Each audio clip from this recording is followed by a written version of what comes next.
পাখি কখনো ডাল ভেঙে পড়ে যাওয়ার ভয় করে না, কারণ তার বিশ্বাস ডালের উপর নয়, তার বিশ্বাস ডানার উপর। তাই জীবনে চলার পথে নিজের উপর বিশ্বাস রাখুন, অন্যের উপর নয়। নিজেকে কখনোই ছোট ভাববেন না, নিজের আত্মবিশ্বাসকে সবসময় বড় করে দেখবেন। হ্যালো এভরিওয়ান, আসসালামু আলাইকুম। সিম্পল লাইফ উইথ নাহার থেকে আমি নাহার নতুন একটি ব্লগ ভিডিও দেখার জন্য আপনাদের সবাইকে আমন্ত্রণ জানাচ্ছি। দেশ থেকে, দেশের বাইরে থেকে, যে যেখান থেকে আমার আজকের ভিডিওটি দেখছেন, আশা করি আল্লাহ তাআলার অশেষ রহমতে আপনারা সকলেই ভালো আছেন, সুস্থ আছেন। আমিও আলহামদুলিল্লাহ ভালো আছি। সকালে নাস্তা বানানো থেকে শুরু করে দুপুরে রান্না বান্না, ঘরবাড়ি পরিষ্কার পরিচ্ছন্নতা সবকিছু একা হাতে যেভাবে সামলিয়ে থাকি সেসবই আজকের ভিডিওতে শেয়ার করব। আশা করি পুরো ভিডিও জুড়ে আমার সঙ্গেই থাকবেন। সকালে নাস্তা রান্না বসিয়ে দিয়ে কিচেনটাকে একটু পরিষ্কার করে নিলাম। এখন তো দিন বেশ অনেকটাই ছোট হয়ে গেছে, এজন্য একটু ভোরবেলা থেকে যদি দিনটা শুরু করা যায় তাহলে দেখা যায় যে সব কাজ খুব সুন্দরভাবেই সম্পন্ন করা যায়। আমরা মায়েদের তো মাথার মধ্যে প্রধান একটা টেনশন নিয়েই ঘুমাতে হয়, বাচ্চাদের স্কুল, এজন্য আরো তাড়াতাড়ি ঘুম থেকে উঠতে হয়। রাতের বেলাতে একরকম ভাবনা চিন্তা করাই ছিল সকালের নাস্তায় কি রান্না করব, তো ঝটপট নাস্তা বানানো শুরু করলাম। তো এখানে আমি কিছু বেগুন আর একটা টমেটো লবণ হলুদ দিয়ে সেদ্ধ করে নিলাম ভর্তা করার জন্য। আর চাপটির গোলাটা রেডি করা ছিল, গত ভিডিওতে যে চাপটিটা বানিয়েছিলাম সেটারই গোলা এটা তার পরের দিনের ভিডিও। কিছু পরিমাণ গোলা রেখে দিয়েছিলাম। সকালবেলাতে যত যাই কিছুই রান্না করি না কেন, আমার মেয়েটা পরিপূর্ণভাবে খেয়ে যায় না, খাবার না খাওয়াতেই ও একটু বেশি স্বাচ্ছন্দ্য বোধ করে।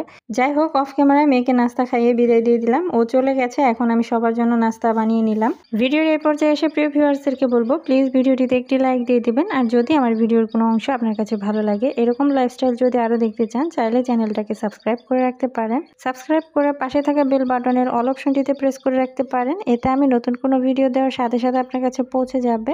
আর আপনি যদি ফেসবুক থেকে ভিডিওটি দেখে থাকেন, চাইলে পেজটাকে ফলো দিয়ে রাখতে পারেন।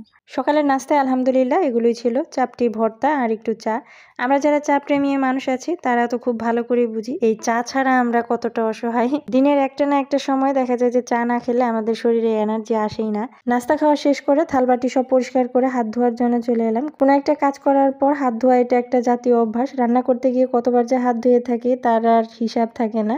নতুন বাড়িতে ওঠা হয়েছে প্রায় 4 মাস হয়ে গেল, এর মধ্যে ফ্যানগুলো তো আর পরিষ্কার করা হয়নি। আজকে সবগুলো ফ্যানই পরিষ্কার করব। তো প্রথমে আমি এই রুম থেকেই শুরু করলাম। যে ফ্যানগুলো একটু বেশি ব্যবহার করা হয় দেখা যায় যে সেই ফ্যানগুলো একটু বেশি ময়লা হয়ে যায়। এই ফ্যানটা একটু বেশি ময়লা হয়েছে, পুরনো ফ্যান তো, যার জন্য খুব একটা বোঝা যাচ্ছে না। কিছুদিন আগে ফ্যানগুলো পরিষ্কার করার চেষ্টা করেছিলাম, কিন্তু নাগালের বাইরে থাকায় পরিষ্কার করা হয়নি। তো গতকালকে এই স্ট্যান্ডটা নিয়ে আসা হয়েছে, তো আমি আজকে লেগে পড়লাম ফ্যানগুলো পরিষ্কার করার জন্য।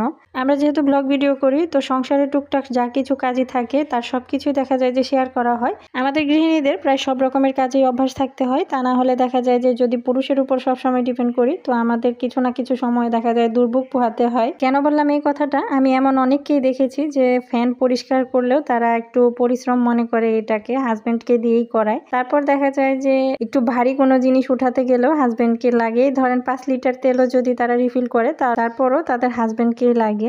আমি কাউকে ছোট করার জন্য কথাগুলো বলছি না, আমার কথায় আবার কিছু মনে করবেন না। আমরা নারীরাও চাইলে অনেক কাজই করতে পারি হাসি মুখে, আর নিজের কাজ নিজে করার মধ্যে একটা অন্য রকমের ভালো লাগা কাজ করে। আর সব রকমের কাজে একটু অভ্যস্ত থাকাটাও দরকার, তা না হলে দেখা যায় যে যে সময়ে যে কাজটা করার দরকার সেই সময় যদি হাজবেন্ড পাশে না থাকে তাহলে ঝামেলায় পড়ে যেতে হয়। ফ্যান পরিষ্কার করার পর সোফাগুলো ঝেড়ে মুছে নিলাম। দেয়াল আর টাইলসের মাঝখানের যে জায়গাটা থাকে সেখানে খুব ময়লা হয়েছে, সেগুলো শুকনো কাপড় দিয়ে আমি মুছে পরিষ্কার করে ঝাড়ু দিয়ে নিলাম। সারাদিনের একটা ব্লগ ভিডিও বানানো যে কতটা পরিশ্রম তা এই জায়গাতে না আসলে জানতেই পারতাম না। ক্যামেরার সামনে যতটুকু দেখানো হয় সেটা তো আস্তে ধীরেই দেখানো হয়, আর পেছনে যে কত দ্রুতর সাথে কাজ শেষ করতে হয় তা একমাত্র আমরাই জানি। আর সারাদিনের সব ভিডিও যদি করা হয় দেখা যাবে যে ভিডিও শেষই হতে চাইবে না। কষ্ট করে যেটুকু ভিডিও করা হয় দেখা যায় যে সেখান থেকেও আর কেটে ছেটে অনেক অংশ বাদ দিয়ে দিই। যাই হোক, সকালে নাস্তা শেষ করে ঘর বাড়ি সব পরিষ্কার পরিচ্ছন্ন করার পরে দুপুরে রান্না বান্নাটা তো করতে হবে, তো ঝটপট আমি দুপুরে রান্না বসিয়ে দিয়েছি।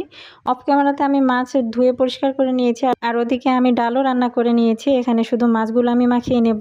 আজকে দুপুরের জন্য মাছ ভাজা আর ডালই হবে। মাছগুলোকে আমি লবণ, হলুদ, মরিচ, ধনিয়া গুঁড়া আর জিরা গুঁড়া দিয়ে আর পেঁয়াজ রসুন বাটা দিয়ে ভালো করে মাখিয়ে নিলাম। আজকে মাছগুলোকে আমি খুব কড়া করে ভাজবো। কড়া মাছ ভাজা খেতে খুবই ভালো লাগে গরম ভাতের সাথে, আর ডাল থাকলে তো আর কোনো কথাই নেই। কড়া করে মাছ ভাজার পেছনে একটা কারণ হলো এই তেলাপিয়া মাছ। এই মাছটা সচরাচর আমাদের বাড়িতে আনাও হয় না আর খুব একটা খাওয়াও হয় না। তো আমার শাশুড়ি মা বলেছে একটু কড়া করে মাছগুলোকে ভাজতে, তো আমি মাছগুলোকে একটু কড়া করে ভেজে নিলাম।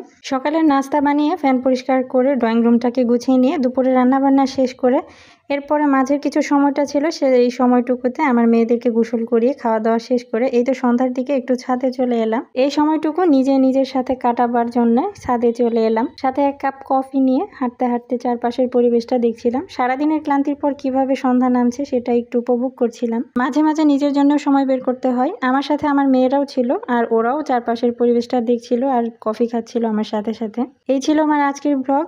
সারাদিনের কাজকর্মকে মাত্র 5 মিনিটের মধ্যে আপনাদের সামনে উপস্থাপন করলাম। কেমন লাগলো অবশ্যই কমেন্ট করে জানাবেন। সবাই ভালো থাকবেন আর আমাদের জন্য দোয়া করবেন। আল্লাহ হাফিজ। আসসালামু আলাইকুম।